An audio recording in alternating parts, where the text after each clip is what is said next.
कुछ तो एहसास की किल्लत है तेरी नगरी में, कुछ तो एहसास की किल्लत है तेरी नगरी में, कुछ ख्यालात के कासों से हसद मिलता है। कुछ तो एहसास की किल्लत है तेरी नगरी में, कुछ ख्यालात के कासों से हसद मिलता है। अपनी आदत है मोहब्बत में फना होना, मगर अपनी फितरत का बता कौन यहाँ रहता है। सबसे पहले मैं इस बात की वजाहत कर दूं कि हमने अपने पीर का इंतखाब नहीं किया है। अल्लाह ने हम जैसे नाहलों पर रहम किया, करम किया और हज़रत हाफ़िज़ साहब दामत बरकातुहुल आलिया के हमारे लिए मुंतखब फरमाया। और जहाँ तक दूसरी बात है, हज़रत हाफ़िज़ साहब दामत बरकातुहुल आलिया का हमेशा ये एहसास रहा, ये तरबियत रही कि कभी किसी को जबरदस्ती मत कीजिए। आप मेरे शेख के पास चलिए, आप मेरे शेख के पास चलिए, ठीक उसी तरह है जिस तरह अगर आप जबरदस्ती किसी को नमाज के लिए नहीं कह सकते। अगर खुदा न खास्ता वो कोई कुफरिया कलमात कहते तो उसके गुनहगार आप बनेंगे, लेकिन अगर आपके शेख के ताल्लुक से वो कोई कह दे तो शेख को मौरिद इल्जाम ठहराने का आप सबब बनेंगे। तो पहले इस बात की वजाहत मैंने जरूरी समझी कि किसी तरीके से जोर जबरदस्ती का मामला न कीजिए। हज़रत हाफ़िज़ साहब दामत बरकातुहुल आलिया की शख्सियत को यकीनन अल्लाह ने हम सब पर एक साए रहमत बना कर रखा है और इस साए से हम सब मुस्तफीद हो रहे हैं। ये अल्लाह का सबसे बड़ा करम है। हालात कुछ भी हो, कैसे भी हो, लेकिन ये वो शख्सियत है जिसने कभी अपने को नुमायां करने की कोशिश नहीं की, अपने को जाहिर करने की कोशिश नहीं की। लोग मीनार बनकर सामने आना चाहते हैं, लेकिन मेरे और आपके पीर ने हमेशा बुनियाद का पत्थर बनकर काम किया है, क्योंकि बुनियाद बहुत मजबूत होती है।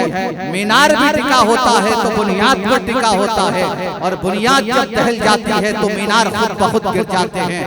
मेरे और आपके पीर की शख्सियत वो है जिसने हमेशा अपने आप को एक बुनियाद का पत्थर बनाए रखा, क्योंकि हज़रत हाफ़िज़ साहब दामत बरकातुहुल आलिया नमूद और रिया और शोहरत से कोसों दूर रहते हैं, लेकिन अल्लाह ताला ने जब ये हमारी जरूरत जब अल्लाह ने महसूस की तो अल्लाह ने हज़रत हाफ़िज़ साहब दामत बरकातुहुल आलिया को आज के इस लुटेरे दौर में लुटेरों से बचाने के लिए, रहजनों से बचाने के लिए हमें अल्लाह ने हज़रत हाफ़िज़ साहब जैसी बेलौस शख्सियत को हमारे अंदर पैदा किया और हमारी खिदमत के लिए हज़रत हाफ़िज़ साहब को मुंतखब किया। अपने खल्क़ के लिए, अपने मखलूक के लिए अल्लाह ने हज़रत हाफ़िज़ साहब का इंतखाब किया। इससे कोई इनकार नहीं कर सकता। अगर कोई इनकार करता है तो वो हासिद है, मुनाफिक है। हासिद इसलिए है, मेरे और आपके पीर की शोहरत उससे बर्दाश्त नहीं होती। वो शोहरत जो अल्लाह ने अता करती है खतूब है क़यामत तक, न सिर्फ हज़रत हाफ़िज़ साहब दामत बरकातुहुल आलिया बल्कि हज़रत हाफ़िज़ साहब की नस्लों को भी अल्लाह वो शोहरत अता करेगा जो यहाँ से फैज़ पाते रहेंगे सुबह क़यामत तक। ये अल्लाह का करम है कि आज हम और हमारी नस्लें भी फैज़ पा रही हैं हज़रत हाफ़िज़ साहब दामत बरकातुहुल आलिया से। अल्लाह ने ऐसी शोहरत अता कर दी, हम पढ़कर भी जामियात के फारिग़ीन होते हुए भी हमें वो शोहरत नसीब नहीं है जो अल्लाह ने मुंतखब करके मेरे और आपके पीर को वो शोहरत अता कर दी है।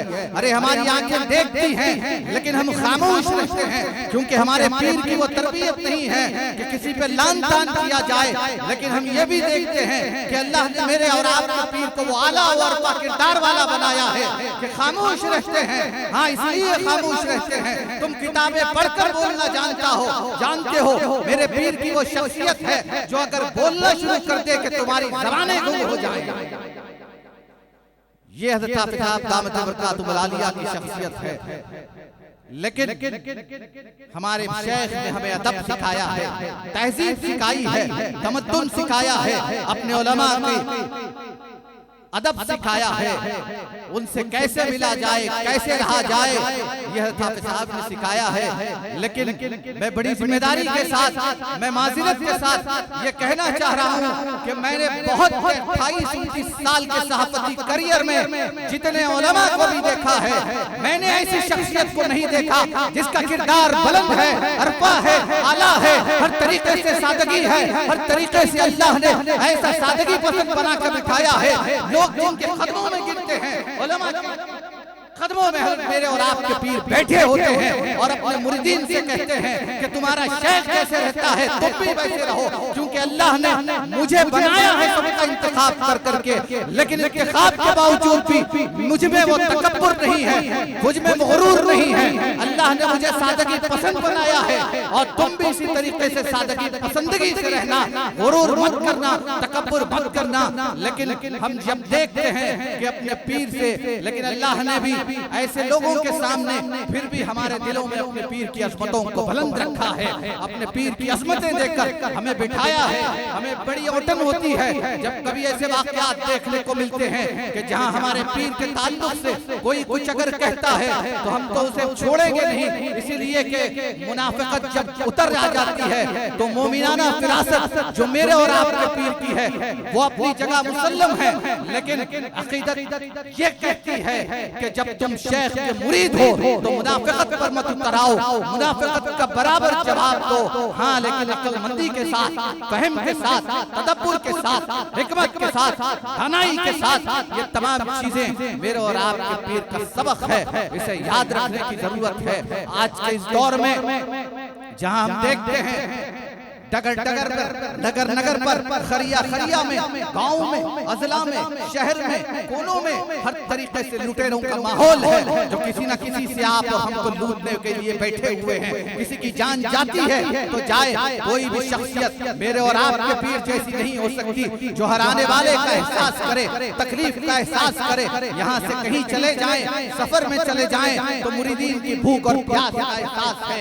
यहाँ से निकलते हैं तो गाड़ी में कौन बैठा है, कौन नहीं बैठा है, ये भी देखने वाली मेरे पीर की शख्सियत है। वो एहसासमंद शख्सियत है जिसे अल्लाह ने ऐसे बुलंद मर्तबे का हामिल बनाया है, लेकिन इसके बावजूद सादगी का वो आलम है।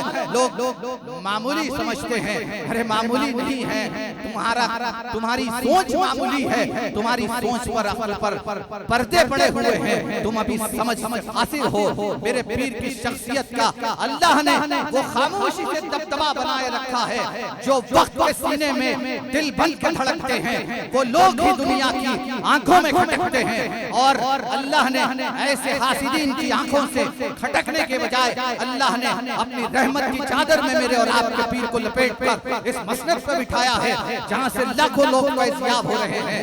कौन कौन फैज़याब हो रहा है? कैंसर का मरीज है, फैज़याब होता है। लीवर सड़ चुका है, डॉक्टर्स ने जवाब दे दिया है, फिर भी मेरे और आपके पीर दुआ कर रहे हैं अल्लाह के भरोसे पर, अल्लाह के आगे गिड़गिड़ा रहे हैं कि अल्लाह जो मरकज़े खिदमत खल्क़ को आ रहा है उसको शिफा बख्श दे, उसको सेहत बख्श दे, ताकि वो तेरे कलाम से मायूस न हो। और अल्लाह मेरे और आपके पीर की लाज रखता है, और जिसको मौत का सर्टिफिकेट डॉक्टर्स दे देते हैं, अल्लाह ताला उसे जब जिलाने लगा देता है, उसको मौत से हयात में बदल देता है। कैसे कैसे लोग आते हैं, मियाँ बीवी के मसाइल होते हैं, मियाँ बीवी झगड़े करके आते हैं, लेकिन करीब है कि मियाँ बीवी की जिंदगी बिखर जाए, बच्चे रोड पर आ जाए, लेकिन मेरे पीर की वो काउंसलिंग होती है कि 24 घंटे के अंदर उनकी दुनिया बदल जाती है। कैसे कैसे मरीज आते हैं, एड्स का मरीज आता है, एड्स चला जाता है, कैंसर का मरीज आता है, कैंसर से शिफा पा जाता है, शुगर आती है, शुगर हाई हो रही है, आपके साथ 500 मुकम्मल हो गए हैं, शुगर कंट्रोल में हो रही है। कैसे कैसे इलाज यहाँ हो रहे हैं। अब भी तुम्हें, जैसा कि प्रोफेसर इब्राहिम ने कहा कि कभी तुम अपने रब की कौन कौन सी नेमतों को झुटलाओगे। हाँ, एक नेमत मेरे और आपके पीर की सूरत में अल्लाह ने दिया है। अगर तुम मान रहे हो तो अल्लाह का शुक्र अदा कर रहे हो, अगर तुम इनकार कर रहे हो तो अल्लाह की जात का कुफ्र कर रहे हो, और करीब है कि वो तुम्हारे ईमान को खत्म कर दे। यकीनन हाफिज साहब दामत बरकातुहुल आलिया की शख्सियत को अल्लाह ने हर तरीके से वो पैरहन देकर बनाया है। आला किरदार की शख्सियत है, आला अरफा अखलाक की शख्सियत है, हर तरीके से एक जामे शख्सियत को अल्लाह ने हमारे और आपके दरमियान बनाया है। यही वो शख्सियत है जिसके जरिए हमारी दुनिया और आखिरत समझ सकती है। सिर्फ सवाल इतना है कि हमें चाहिए कि हम पूरे यकीन के साथ, पूरी अकीदत के साथ हज़रत हाफिज साहब दामत बरकातुहुल आलिया से जुड़े रहें। उन लोगों को छोड़ दें जो यहाँ से फैज़ पाने के बाद कहीं गलियों में फटे फिरते हैं, फिर शर्मिंदा होकर मेरे और आपके पीर की पनाह में आ जाते हैं, क्योंकि उन्हें पता है जब जेबें खाली हुई थी तो इस दर पे बैठे थे, अब जेबें भर गई हैं मेरे और आपके पीर की दुआ से, तो फिर लुटेरों के पास जा चुके हैं। अब जब जेबें खाली लुटेरों ने कर दी हैं तो फिर शर्मसार होकर मेरे और आपके पीर की पनाह में आ रहे हैं। ऐसे मुनाफिकीन से बचकर रहने की जरूरत है, इसीलिए कि हम एक हैं, एक बनेंगे तो नेक भी बनेंगे, और इत्तेहाद के साथ, एकजहती के साथ, इस्तेहकाम के साथ, इस्तिक़लाल के साथ हमें अपने पीर का दामन पकड़ कर रहने की जरूरत है। तभी दुनिया और आखिरत में हमें कामयाबी मिल सकती है। अल्लाह से दुआ है कि अल्लाह तबारक व तआला मेरे और आपके पीर को सेहत और आफियत के साथ रखे, हज़रत हाफ़िज़ साहब को उम्र दराज करे सेहत और आफियत के साथ, पिरानी माँ मुसद्दिक़ बाबा और मुज़म्मिल बाबा को भी अपनी हिफ्ज़ व अमान में रखे, तादमे हश्र रहे, बाद ख़िज़ां से महफूज आपका ये चमनिस्तान। रसूल अरबी